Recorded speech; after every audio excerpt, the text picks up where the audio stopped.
Hi guys, here we're going to look at a ratio question. It's from page 4 of your textbook, question 5. So we're looking at a school is given a grant of 4,800 for sports equipment for its volleyball and soccer teams. In the school, 184 students play volleyball and 296 play soccer.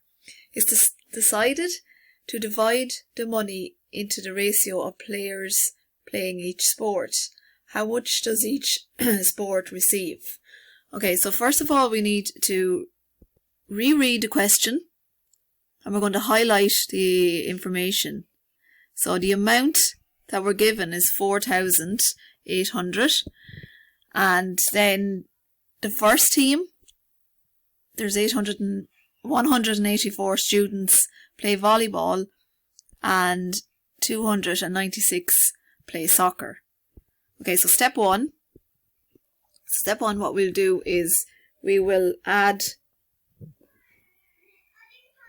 296 plus 184. Okay, and that will give us 480. Second step, we are going to make two fractions. So the people that play volleyball, so we put V for volleyball, they will have 184 out of 480. And they will, well, you multiply that by the total amount of the grant, which is 4,800. So what we want to get is 184 out of 480 of the 4,800. And also then for soccer, we are looking at 1,000, or sorry, we're not, we're looking at 296 over 480. You multiply by 4,800.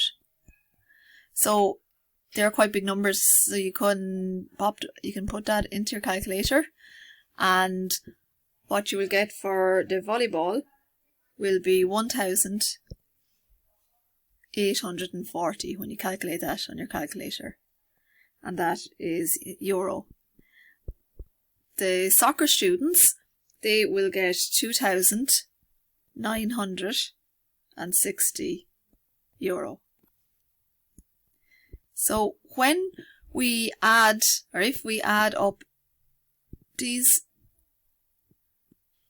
two numbers here, what we should get is 4,800, which we do. Okay, so basically with a ratio question, the first thing you need to do is you need to add the ratios together to get your total, and make two fractions and multiply by the amount that needs to be divided out. What we could have done in the start here is we could have taken the ratio and we could have reduced it down to, instead of 296 is to 184. If we had reduced it down, simplified it, we could have done it 23 is to 37, but the way I've done it here is it just works. The numbers are a little bit bigger, but it works for every question, and you don't need to worry about simplifying it down because it'll work out. You get the same answer in the end. Okay, thank you.